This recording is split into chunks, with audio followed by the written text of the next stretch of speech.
بسم اللہ الرحمن الرحیم۔ ہماری بڑی خوش بختی ہے اور ہماری سعادت ہے کہ جاوید صاحب ہمارے ہاں پھر تشریف لائیں، اور پچھلی دفعہ جاوید صاحب نے داغ دلوی کا ذکر فرمایا تھا، اور جتنی شخصیات سے ہم جاوید صاحب کے ذریعے مل چکے ہیں اور جیسی شخصیات سے مل چکے ہیں جس طرح کی، تو داغ کا ہی ایک مصرع یاد آتا ہے کہ ملاقاتی تیرا گویا بھری محفل سے ملتا ہے۔ تو یہ ہمارے خیال میں یہ مصرع جاوید صاحب پر بہت ٹھیک بیٹھتا ہے، ہماری سعادت ہے۔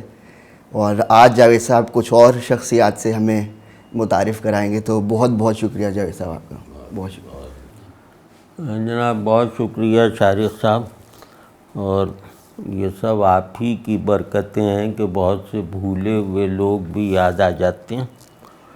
تو اور مجھے اچھا لگتا ہے جب آپ مجھ سے کہتے ہیں کہ شخصیتوں پہ بات کرو، کیونکہ اچھے آدمی کی قبولیت اور اچھے آدمیوں کے بارے میں جاننے کی خواہش اور کوشش، یہ ہمارے لیے غالباً سب سے زیادہ مفید ہے۔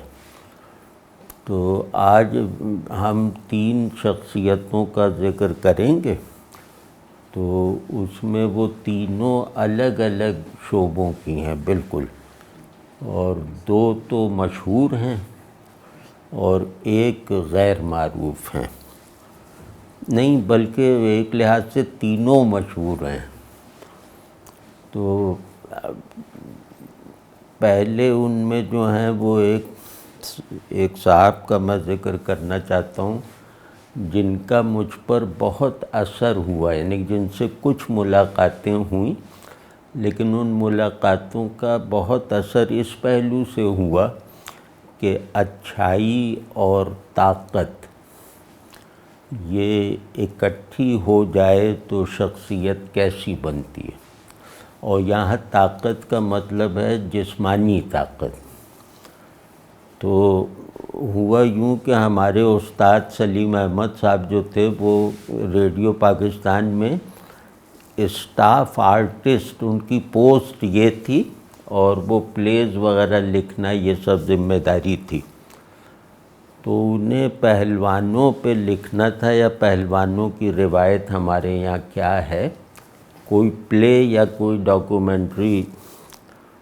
تو وہ کہنے لگے یار آج بھولو پہلوان کے پاس چلتے ہیں۔ تو بھولو پہلوان یہ واقعہ ہے 68-69 کا۔ تو بھولو پہلوان کراچی میں رہتے تھے اس زمانے میں، ان کا ایک اکھاڑا تھا، وہ بہت مشہور تھا، وہاں وہ جم وغیرہ بھی تھا، اس کا نام تھا دارالصحت، وہ ابھی بھی ہوگا انشاءاللہ پاکستان چوک میں، یعنی شہر کے مرکز میں بالکل۔ تو وہاں ہمیں جانا تھا، تو میں سلیم بھائی کے ساتھ وہاں پہنچا، تو ہاں انہیں سوالات کرنے تھے امام بخش پہلوان سے۔ تو امام بخش جو بھولو کے والد تھے، وہ بھی وہیں اسی اکھاڑے میں بیٹھک تھی ان کی، اور بیٹھک کیا، وہ ایک چوکی سی بچھی تھی، اس پہ وہ بیٹھے رہتے تھے، ان کے آگے کچھ ڈبے سے رکھے تھے، اس میں وہ شوگر یا کچھ امراض کی دوائیں ہر ایک کو ایسے ہی بانٹ دیتے تھے، اور بیٹھے وہیں رہتے تھے، بہت بوڑھے سے۔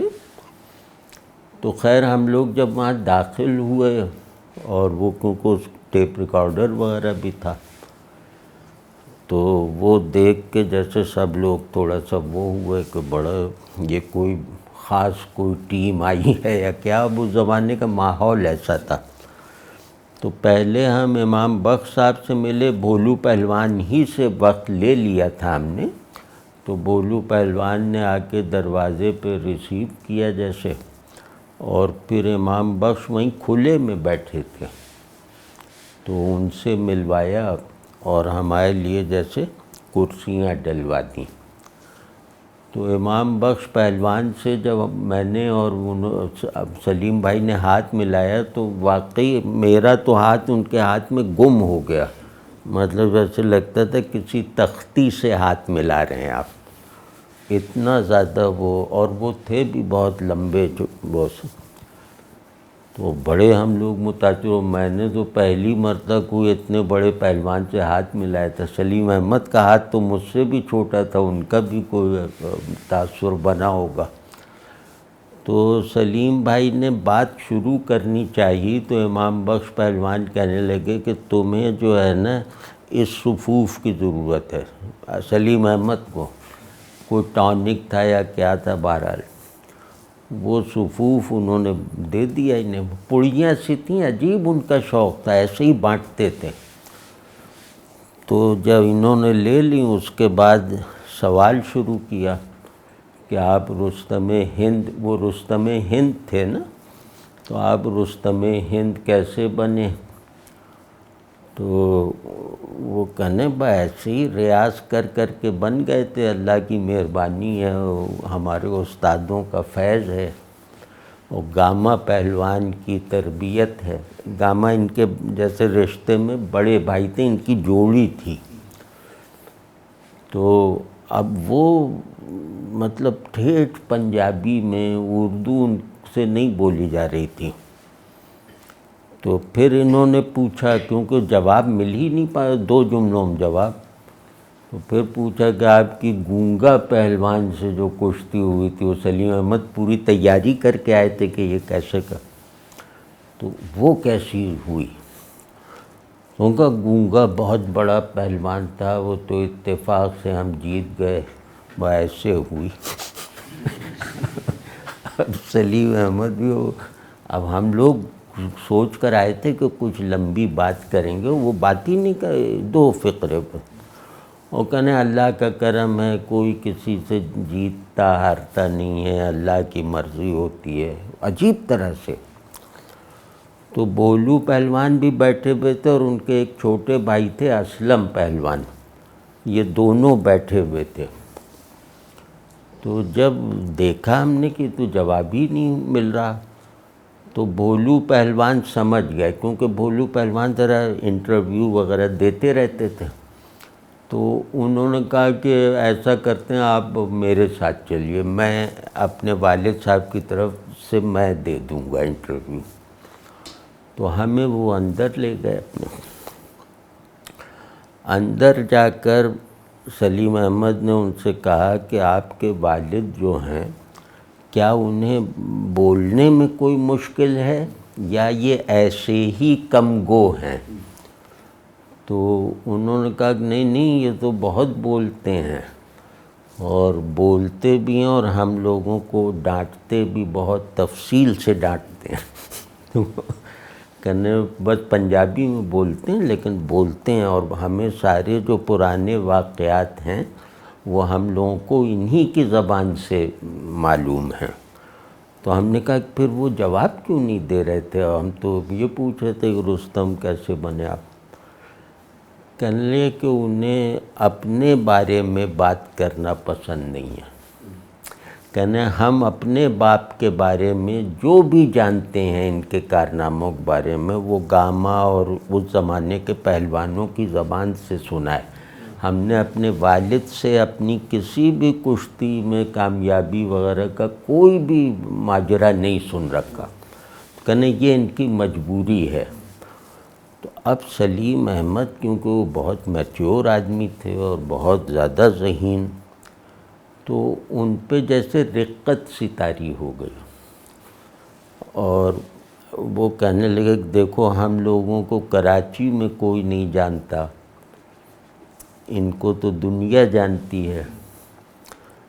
ہم اپنے بارے میں باتیں کرنے میں اتنی دلچسپی رکھتے ہیں کہ دوسروں کے بارے میں باتیں کرتے ہوئے ہمارا دل تنگ ہوتا ہے. یہ سلیم احمد نے کہا. تو یہ کتنا بڑا آدمی ہے کہ گاما ان سے زور کرتے تھے، یعنی گاما پہلوان اپنی تیاری ان کے ساتھ کرتے تھے، تو کچھ بھی نہیں بتا رہے. تو خیر ان پہ بہت زیادہ اثر ہوا، اور تھوڑی دیر کا وقفہ بھی آ گیا کیونکہ ان کی آواز رند گئی.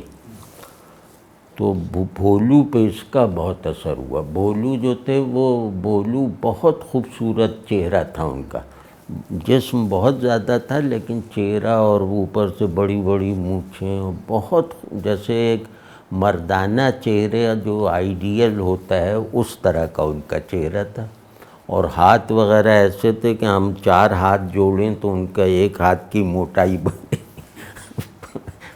عجیب و غریب، اور ہاتھ وہ یوں نہیں ملاتے تھے، وہ ایسے ملا دیتے تاکہ طاقت نہ ظاہر ہو۔ تو بھولو کو کہنے گیا جناب آپ نے تو بڑا، آپ پہ تو اثر ہو گیا ان کا۔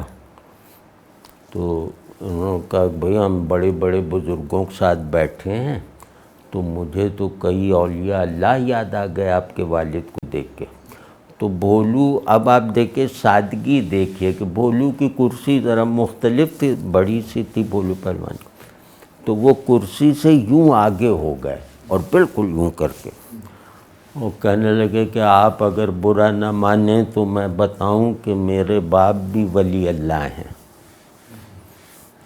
اور میری والدہ جو ان کے بارے میں بتاتی تھیں تو فلاں روح آ گئی، فلاں جن آ گیا، اس طرح کے واقعات، اور کچھ چیزیں واقعی عجیب سی تھیں۔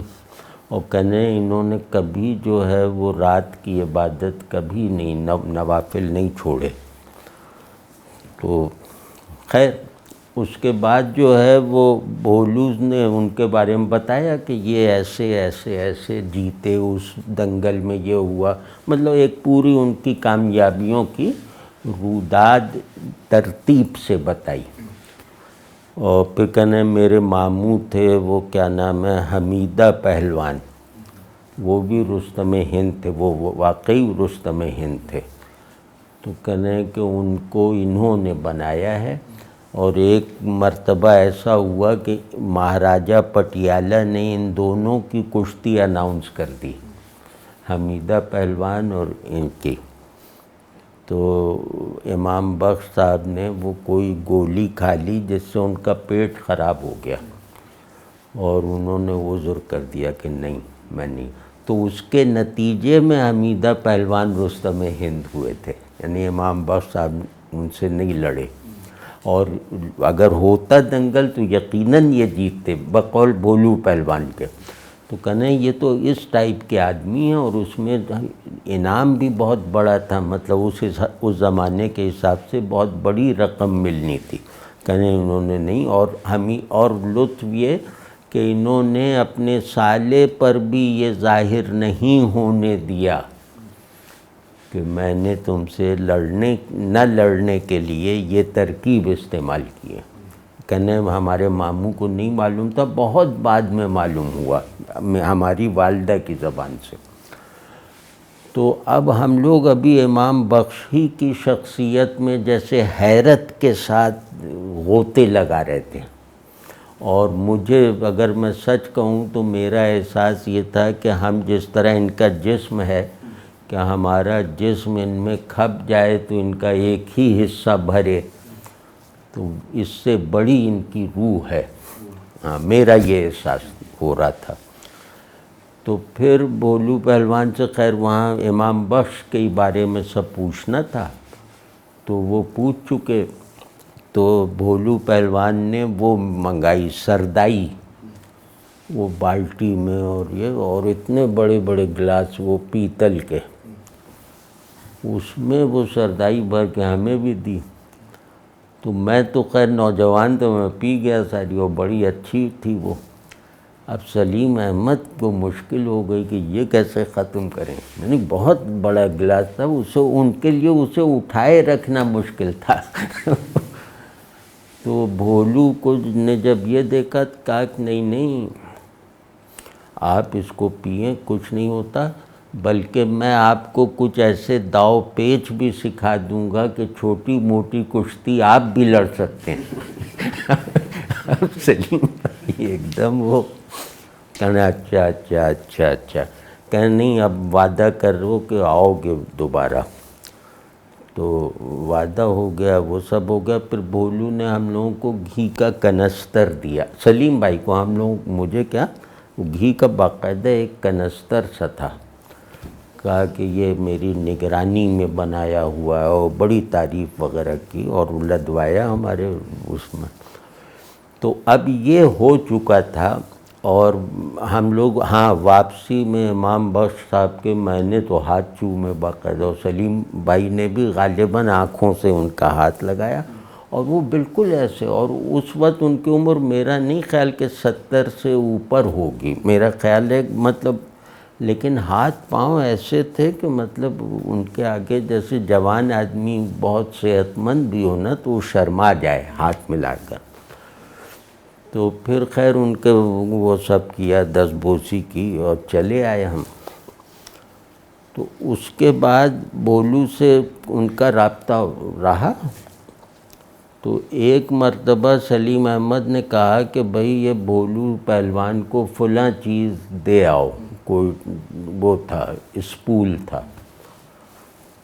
تو وہ میں دینے گیا تو وہاں ایک جمگٹا لگا ہوا باہر، تو ایک آدمی ہے وہ بندوق لیے، وہ جو 12 بور کی ہوتی ہے نا، وہ بندوق لیے ہوئے للکار رہا ہے بھولو پہلوان کو، اور اس کا دارالصحت کا دروازہ بند ہے۔ میں کہا اللہ جانے کیا ہو گیا، اور وہ کہہ رہا او بھولو نکل تیری ایسی تیسی، اور فلاں ان کا ایک بھائی تھا اس کو کہتے تھے حسو، اس کو بلا اور میں ایسی کی تیسی کر دوں گا، وہ کوئی غنڈہ تھا مقامی۔ تو اب میں نے کہا یہ مطلب میں اس کو سمجھ ہی نہیں پا رہا کہ یہ کون آدمی ہے جو ان لوگوں کو چیلنج کر رہا ہے۔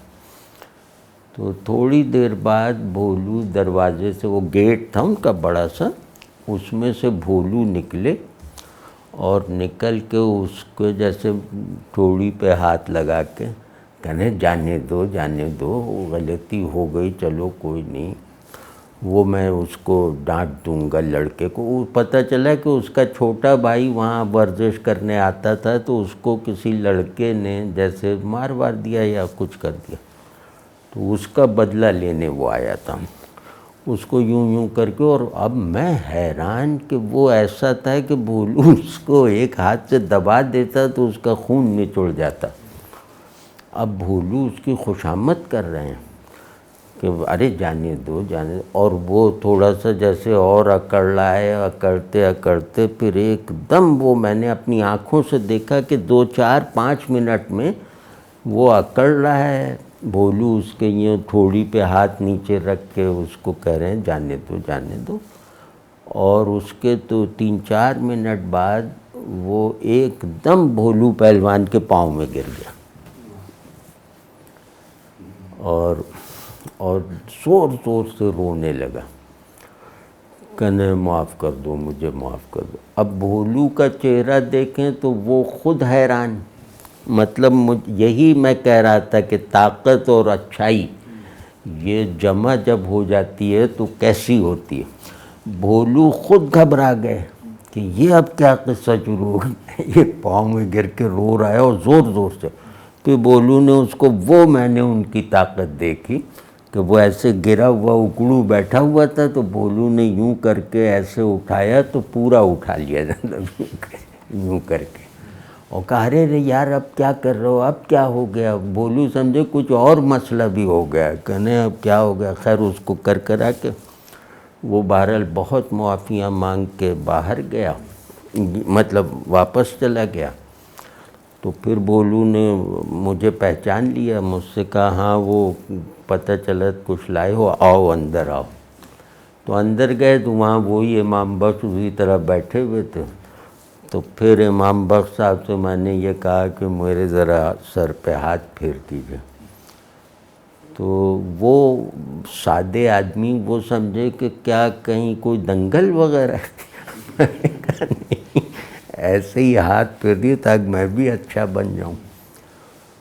تو جس طرح مطلب انہوں نے بہت، جیسے آدمی یوں کر کے آہستہ سے ہاتھ پھیرتا ہے نا، اس طرح تو مجھے پھر تھوڑا سا بے تکلفی محسوس ہوئی۔ میں نے کہا نہیں اس پہلوان جی وہ آپ ذرا ہاتھ کا بوجھ ڈال دیجئے اپنے۔ تو واقعی انہوں نے ہاتھ ایسے جیسے چھوڑ دیا نا، تو واقعی لگ رہا تھا کہ ایک پورا وزن آپ کے سر پہ آ گیا۔ انہوں نے مطلب ہاتھ بس چھوڑ دیا ایسے تو بولو ہنسنے لگے. تو اس کے بعد جب وہ اسپول میں نے دے دیا تو وہ کہنے لگے کہ میں نے ان سے پوچھا کہ یہ کیا ہو رہا تھا یہاں. کہنے بھائی اس کا بھائی تھا, وہ کسی لڑکے سے لڑائی ہو گئی, اس نے اسے دھکا وکا دے دیا. تو پھر میں نے کہا کہ آپ لوگ اندر کیسے بند ہو گئے, وہ سارے گیٹ ویٹ سب بند کر دیے, اس سے آپ لوگ ڈر گئے تھے؟ کہنا ہاں. کہنا یہ کہیں آ کے اور گالیاں نہ دیتا, یہ ہمارے جو شاگرد ہیں ان کو غصہ نہ آ جاتا, تو میں ڈر گیا تھا اور میں نے دروازے بند کروا دیے, کوئی نہ نکلے. اور تم نے دیکھا میں بھی باہر اکیلا ہی نکلا. اب وہ بجائے اس کے کہ یہ کہنے کے کہ میرے شاگرد اگر باہر نکل جاتے تو وہ پتہ نہیں فوت ہو جاتا, یہ کہنے کے وہ کہہ رہے تھے کہ نہیں ہمارا نقصان نہ ہو, میں یہ فکر کر رہا تھا کہ گولی کسی کو نہ مار دے. تو اب مجھے جیسے ایسے لگا کہ ہم لوگوں کا پڑھا لکھا جو ہے نا, مطلب جو ہم تعلیم حاصل کر رہے ہیں, جو ادب وغیرہ پڑھ رہے ہیں, یہ سب کچھ جو ہے بے بنیاد ہے. مطلب یہ جیسے آپ خلا میں بڑے بڑے اسٹرکچرز بنا رہے ہیں اور ان میں جو ہم نے پڑھا ہے وہ ہم سے باہر اسٹرکچر ہو رہا ہے, ہم اسے جذب نہیں کر رہے, تو ہم ویسے خالی کے خالی ہیں. اور اس کو دیکھو کہ اس نے جو بھی سیکھا ہے, جو فن میں بھی مہارت حاصل کی ہے, اس مہارت کو انتہا تک پہنچانے کے باوجود اپنے آپ اپنے لیے, اپنے اخلاقی وجود کے لیے مفید بنائے رکھا. اچھا وہاں ایک اور بات تھی کہ بالکل بند تھا, دارالصحت ایک محلے میں تھا, مطلب آس پاس فلیٹس تھے, تو انہوں نے ایسا بند کر رکھا تھا کہ وہ فلیٹ سے آپ کھڑے ہو کے دیکھیں تو آپ کو اندر نظر نہیں آئے گا. وہ ایک ایسبسٹاس وغیرہ تھا. تو میں نے پوچھا کہ یہ آپ کیا کر رہے ہیں؟ کہنے نہیں ہم لوگ جب وہ کثرت کرتے ہیں, زور کرتے ہیں, تو اس میں ہم نہیں چاہتے کہ کوئی غیر متعلق لوگ دیکھیں, اور یہ حیا ہے, مطلب ہمیں شرم آتی ہے. تو اور مطلب یہ ہو گیا. تو خیر میں وہاں سے نکل کے آیا اور سلیم بھائی کو یہ واقعہ سنا کہ جناب وہاں تو عجیب منظر دیکھا. تو وہ بھی حیران, اب ظاہر ان کو کیا معلوم کلچر ان لوگوں کا کیا ہے. کہنے یار یہ بڑی بات ہے. میں نے کہا ہاں بڑی بات تو ہے. کہنے ایسا کرتے ہیں کسی وقت اچانک چلتے ہیں کل پرسوں, اور جا کے ذرا مطلب میں بھی دیکھوں اور میں بھی کچھ سوال پوچھوں اس بارے میں. تو ریڈیو پاکستان قریب تھا وہاں سے, تو ایک مرتبہ 2-3 دن بعد وہاں ہم پہنچے, بھولو پہلوان موجود تھے, امام بخش صاحب ویسے ہی تخت نشین جیسے ہوتے ہیں. اور ہم وہاں پہنچے تو بھولو نے بہت مطلب عجیب انداز سے کہا, وہ سمجھ گئے کہ اس نے جا کے اپنے استاد کو بتایا ہے. تو وہ کہنے لگے کہ بھائی آپ اپنے شاگردوں کو رازداری نہیں سکھاتے سلیم احمد سے. تو کہنے کیا مطلب؟ کہنے اس نے جا کے آپ کو سب بتا دیا, پھر آپ اسی لیے آئے ہو. تو کہنے ہاں. تو کہنے یہ تو بری بات ہے, یہ بری بات ہے, میری طرف منہ کر کے بری بات ہے. اور یہ باتیں ایسی ہوتی ہیں کہ مجھ سے پوچھنا چاہیے تھا تمہیں اپنے استاد کو بتانے سے پہلے.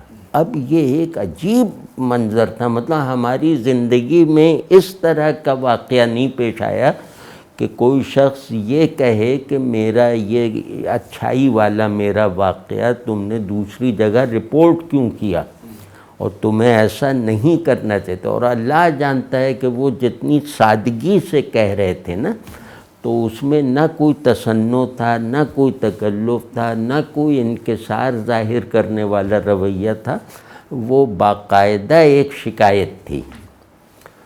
تو سلیم احمد سمجھ گیا, سلیم احمد یوں جھومنے لگے ایسے, اور کہنے ہاں یہ میری غلطی, یہ کہہ کے انہوں نے بات ختم کروائی، ورنہ اسی میں لگ جاتا۔ تو اس دن ہم امام بخش صاحب کے پاس بیٹھے، سلیم احمد نے فرمائش کی کہ امام بخش صاحب کو ذرا ہماری سفارش کر دو۔ تو وہاں ہم بیٹھے تو امام بخش صاحب سے سلیم احمد ہی باتیں کر رہے تھے، تو انہوں نے پوچھا کہ جناب جب آپ بڑے پہلوان تھے، مطلب یہ کہ آپ کیریئر آپ کا چل رہا تھا، رستم ہند آپ تھے، تو آپ جب بازار وغیرہ میں نکلتے ہوں گے اور وہ سب ہوتا ہوگا تو کیا آپ کو محسوس ہوتا تھا؟ تو وہ انہوں نے پنجابی میں کیا رب دی سوں یا اس طرح کا کوئی لفظ کہا۔ انہوں نے کہا ہمیشہ اپنے آپ کو کمزور سمجھا ہے۔ پھر انہوں نے ایک واقعہ سنایا جو میں یہ سنا کے بات پوری کرتا ہوں۔ انہوں نے کہا کہ میرے بھائی وہ گاما نہیں کہتے تھے، وہ غالباً گاموں یا اس طرح کہہ رہے تھے۔ کہنے میرا بھائی ایک سکھ دکاندار کی دکان سے کوئی چیز لینے گیا، وہ اس وقت رستم زماں تھا، لیکن میرا جسم جو ہے وہ پتہ چلتا تھا کہ پہلوانوں والا ہے، میرے بھائی کا جسم پتہ نہیں چلتا تھا کپڑوں میں کہ یہ کوئی بہت پہلوان ہے۔ تو کہنے وہ امرتسر گیا ہوا تھا تو وہاں کوئی چیز اس کو لینی تھی تو اس نے وہ کیا، تو وہ قیمت پہ کچھ جھگڑا ہوگا، یہ کہیں اتنے پیسے لو، وہ کہے اتنے، تو ایک دو بار کی تکرار کے بعد اس نے باٹ اٹھا کے گاما پہلوان کے پیٹ میں مار دیا، یوں کھینچ کے۔ تو گاما نے اس کو باٹ جو زمین پہ گرا نا وہ اٹھا کے اس کو دیا، کہا یار یہ لڑنے جھگڑنے کی کیا ضرورت ہے۔ ابھی یہ چل رہا تھا کہ وہاں گاما کو پہچاننے والے کچھ لوگ آ گئے۔ انہوں نے کہا او بے وقوف، تو نے کس کے ساتھ یہ حرکت کی ہے، یہ گاما پہلوان ہے۔ تو جو اس نے گاما پہلوان سنا تو وہ خوف سے پیلا پڑ گیا۔ تو پھر اس نے اس کو وہ کہا کہ نہیں میں تو یہ چاہ رہا تھا کہ تم باٹ نہ مارتے تو اچھا تھا، لیکن بہرحال اب میری قیمت پہ وہ چیز دو۔ اپنی قیمت پہ وہ چیز لے کے آرام سے چلیں۔ تو یہ والا جو رویہ ہے نا، مطلب اس طرح کی جو ایک نفسیات ہوتی ہے، میری سمجھ میں ایک سبب اس کا آتا ہے، اور بھی اسباب ہیں کہ بھئی اتنا طاقتور آدمی، اس کو ایک آدمی نے باٹ مار دیا، وہ کچھ نہ تو اس کا اسے پکڑ کے گرا ہی دیتا، اور غصے کا نہ آنا۔ اسی طرح امام بخش صاحب کے کچھ واقعات کہ گونگا کو میں نے اتفاق سے ہرا دیا، اب یہ جملہ کوئی کہے گا؟ تو یہ سب چیزیں ہمارے لیے مطلب بہت نئی سی تھیں، لیکن نئی کے ساتھ ساتھ جیسے شرم دلانے والی، مجھے تو شرم آتی رہتی تھی۔ تو اس میں سبب میری سمجھ میں یہ آیا کہ یہ لوگ بڑوں کی عزت کرتے تھے، مطلب ان لوگوں نے جو ایک چیز سیکھی بہت مضبوطی سے اس کو پکڑے رکھا، وہ ہے بڑے کی عزت اور کمزوروں کی حمایت، کمزوروں کی مدد۔ پھر بعد میں یہ پتہ چلا کہ پہلوانوں کو یہ کہا جاتا ہے تربیت میں کہ کسی کمزور آدمی کو کسی مشکل میں دیکھو تو اس کو چھڑاؤ، مطلب مدد کرو۔ تو اس پر جیسے یہ لوگ بالکل اندر سے پوری طرح ان کی پوری سائیکی اسی بات پہ بنی تھی کہ بڑوں کی عزت کرو، کمزوروں کی مدد کرو، اور پھر یہ کہ استادوں کی خدمت۔ یہ اپنے استادوں کو یہ لوگ دیوتا سے کم نہیں سمجھتے تھے، مطلب وہ جب امام بخش کے سامنے گاما کا نام آیا نا تو وہ امام بخش یوں کر کے بات کر رہے تھے، یوں باقاعدہ، وہ کون، وہ کیا، وہ مطلب جیسے باقاعدہ جیسے وہ ان کا صنم ہے۔ تو جو استاد میں فنا ہو جائے نا، جو استاد کے ساتھ اپنا ذکر بھی پسند نہ کرے، جیسے امام بخش تھے، تو وہ پھر اس طرح کا نکلتا ہے۔ پھر اس سے وہ کبھی بھی اپنی بڑائی کو ماننے والا ذہن رکھتا ہی نہیں. زبان سے کیا کہے گا، وہ اپنے آپ کو بڑا مانتا ہی نہیں ہے. اس کے ذہن میں بڑوں کا تصور یہ ہوتا ہے، گاما پہلوان، فلاں مولانا صاحب، میرے والد، میری والدہ. اسی طرح امام بخش پہلوان کے والد پہلوان نہیں تھے، لیکن یہ کہ جس طرح وہ ان کا ذکر کر رہے تھے تو کہنا ہم نے پہلوانی میں وقت ضائع کر دیا. اب بتاؤ، اپنے والد کا اس طرح ذکر کر رہے ہیں کہ وہ پرائمری اسکول نہیں، کھیتی باڑی کرتے تھے اور لوگوں کے کھیت میں بھی ہل چلا دیتے تھے. تو کیونکہ طاقت کا کام تھا نا، طاقتور وہ ہوں گے ظاہر، تو کہتے ہیں وہ کئی لوگوں کے برابر کے کھیت بھی ہل چلا دیتے تھے. تو کہنے بس ہمارے باپ کی باتیں ہمارے اندر تو آئی نہیں، ہم نے پہلوانی میں اپنے باپ کی وراثت کو ضائع کر دیا. اب یہ جملہ جو کہہ رہا ہے نا، وہ رستم ہند ہے، اور وہ جینوینلی رستم ہند ہے وہ. تو یہ سمجھ میں آتا ہے، اور اس وجہ سے جیسے میں تو بہت زیادہ اس پہ اب زور دیتا ہوں، جس میں انہی لوگوں کی برکت ہے کہ بھائی جو آدمی فرض کیا دوستی کسی سے کرنی ہو تو پہلے یہ دیکھو کہ یہ اپنے والدین کے ساتھ کیسا ہے یا اپنے رشتوں میں کیسا ہے. اب ان کے بھائیوں کو میں نے دیکھا ہے، چار بھائی ایک ساتھ دیکھے ہیں بھولو کے ساتھ. تو بھولو کے آگے وہ ایسے بیٹھتے تھے کہ جیسے آنکھیں اوپر نہیں اٹھاتے تھے بڑے بھائی کے آگے، اور پھر یہ چاروں بھائی امام بخش کے آگے ایسے بیٹھتے تھے کہ جیسے بالکل ایک مورتی کے آگے آپ یوں پجاری بیٹھیں، سب بھائی.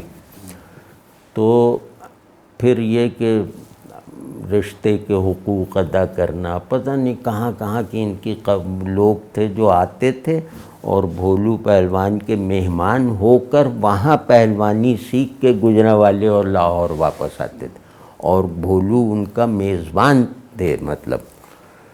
تو پھر یہ کمزوروں والی بات میں نے آپ کو بتائی دی کہ وہ جو بندوق لی بھولو کے آگے اب کیا ہے. تو یہ بہت بڑی بات ہے. تو اگر ہم بھی اپنے اندر اتنا کر لیں نا کہ بڑے کی عزت کرنی ہے اپنے کو چھوٹا یقین کر کے، یعنی صرف یہ نہیں کہ وہ عمر میں مجھ سے بڑا ہے، بلکہ بس جو بڑا ہے ہم چھوٹے ہیں اور باقی سب ہمارے برابر ہیں، ہم سے چھوٹے ہمارے برابر ہیں. تو یہ سبق ہم نے ان سے سیکھا. اللہ ان سب کی قبروں کو ٹھنڈا رکھے. یہ بہت بڑے لوگ تھے انسان کی حیثیت سے بھی، اور ظاہر ہے جس فن میں گئے، جس شعبے میں گئے، وہاں پہ آخری درجے تک پہنچے نا.